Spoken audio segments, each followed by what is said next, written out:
Ma'am, ಈ ಮೀಟಿಂಗ್ಗಳಿಗೆಲ್ಲ ನೀನು ಇಲ್ಲ ಡ್ಯಾಡೋ ಇಲ್ಲ ಭಾವನೆ ಹೋದ್ರು ಆಗತ್ತಲ್ಲ, ನಾನೇ ಹೋಗ್ಬೇಕಾ? ಅದು ಇಂಥ ಟೈಮಲ್ಲಿ. ತಾರಕ್, ಇಲ್ಲಿ ತುಂಬಾ ಮೀಟಿಂಗ್ ಇದೆ. ಆ ಮೀಟಿಂಗ್ ನೆಲ್ಲ ನಾನು ನಿಮ್ ತಂದೆ ಅಟೆಂಡ್ ಮಾಡ್ತೀವಿ. ಆದ್ರೆ ಕಂಪನಿ ಸಿಇಒ ಆಗಿ ಕೋಲ್ಕತ್ತಾ ಮೀಟಿಂಗ್ ನ ನೀನ್ ಅಟೆಂಡ್ ಮಾಡ್ಬೇಕು. ಯಾಕೆಂದ್ರೆ ಕಂಪನಿ ಫ್ಯೂಚರ್ ಡೆವಲಪ್ಮೆಂಟ್ಸ್ ಎಲ್ಲ ನೀನ್ ತಾನೇ ನೋಡ್ಕೋಬೇಕು.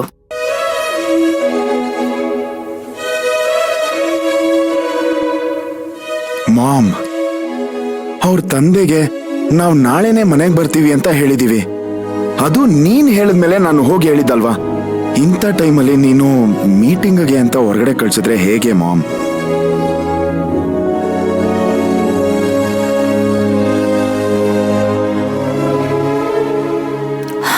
ಮಗ್ನೆ, ನನಗೂ ನಿನ್ ಫೀಲಿಂಗ್ಸ್ ಅರ್ಥ ಆಗುತ್ತೆ. ಆದ್ರೆ ಏನ್ ಮಾಡೋದು, ನೀನ್ ಅಲ್ಲಿಗೆ ಹೋಗ್ಲೇಬೇಕು. ಸಡನ್ ಆಗಿ ಮೀಟಿಂಗ್ ಅರೇಂಜ್ ಆಗಿರೋದು ತಾರಕ್. ಒಂದ್ ಕೆಲ್ಸ ಮಾಡೋಣ, ನೀನ್ ಅಲ್ಲಿಂದ ಬಂದ ತಕ್ಷಣ ಅವ್ರ ಮನೆಗೆ ಹೋಗ್ಬಿಟ್ ಬರೋಣ. ಬರೀ ಹೋಗೋದ್ ಮಾತ್ರ ಅಲ್ಲ, ಹೋಗಿ ಮದ್ವೆ ಫಿಕ್ಸ್ ಮಾಡ್ಕೊಂಡೇ ಬರೋಣ.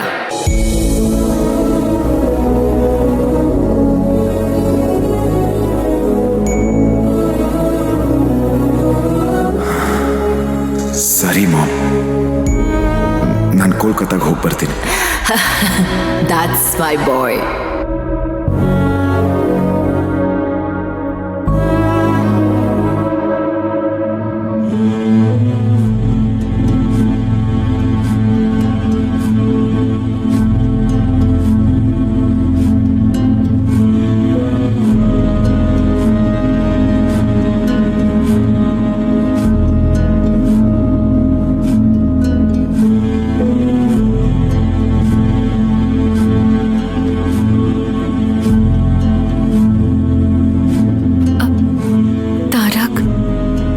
ಕಲ್ಕತ್ತಾಗ ಹೋಗ್ಲೇಬೇಕಾ?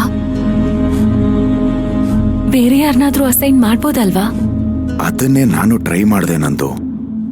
ಆದ್ರೆ ಅಮ್ಮ ಒಪ್ತಾನೇ ಇಲ್ಲ.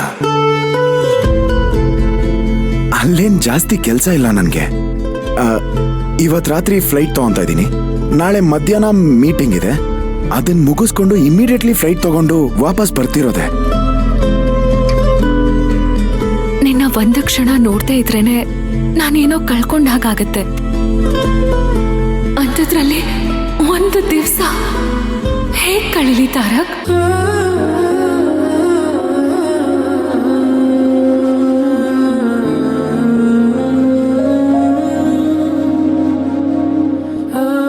ಆದ್ರೆ ಏನ್ ಮಾಡ್ಲಿ, ಕಂಪನಿ ಸಿಇಒ ಅಂದ್ಮೇಲೆ ಆ ಮೀಟಿಂಗ್ ನಾನು ಅಟೆಂಡ್ ಮಾಡಲೇಬೇಕು. ಆದ್ರೆ ಅಲ್ಲಿಂದ ಬರ್ತಿದ್ದ ಹಾಗೆ ಮನೆಯವ್ರನ್ನೆಲ್ಲ ನಿಮ್ ಮನೆಗೆ ಕರ್ಕೊಂಬಂದು ಮದ್ವೆ ಡೇಟ್ ಫಿಕ್ಸ್ ಮಾಡ್ಬಿಡೋಣ ಅಂತ ಅಮ್ಮನೇ ಹೇಳಿದ್ದಾರೆ.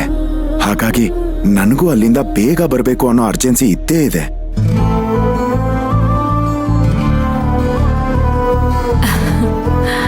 ಇದನ್ನೆಲ್ಲ ನೆನ್ಸ್ಕೊಂಡ್ರೆ ನಾಕು ಬರುತ್ತೆ ತಾರಕ್. ಮೊದಲನೇ ಸಲ ನಾನು ನಿಮ್ ಕಂಪ್ನಿಗೆ ಕೆಲ್ಸಕ್ಕೆ ಸೇರಿದಾಗ ನೀನು ನನ್ನ ಕಡೆ ತಿರುಗು ನೋಡ್ತಿರ್ಲಿಲ್ಲ.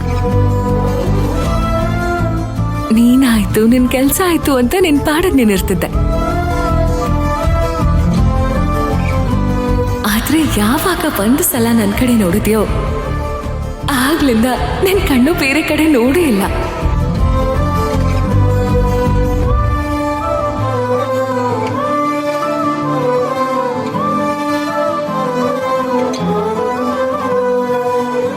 ನಂದು ಫಸ್ಟ್ ಸೈಟಲ್ಲಿ ಲವ್ ಆಗುತ್ತೆ ಅಂತ ನಾನು ಯಾವತ್ತೂ ಅನ್ಕೊಂಡೇ ಇರಲಿಲ್ಲ. ಪ್ರೀತಿಗೆ ಇಷ್ಟೊಂದು ಶಕ್ತಿ ಇದೆ ಅಂತ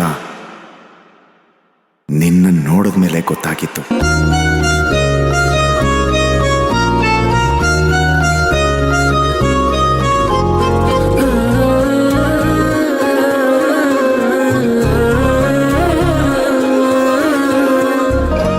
ಆದ್ರೆ ನೋಡಿದ ತಕ್ಷಣ ನಿನಗೆ ಪ್ರೀತಿ ಹೇಳ್ಕೊಳ್ಳೋ ಧೈರ್ಯನೇ ಬಂದಿಲ್ಲ.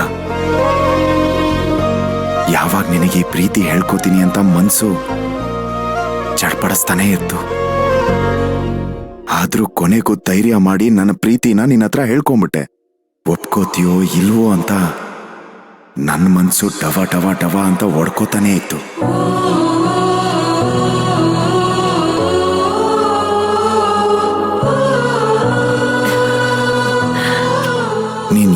ಓಕೆ ಅಂದೋ ಅವಾಗ್ಲೇ ಸ್ವರ್ಗದಲ್ಲಿ ತೇಲಾಡೋ ಹಾಗಾಯ್ತು.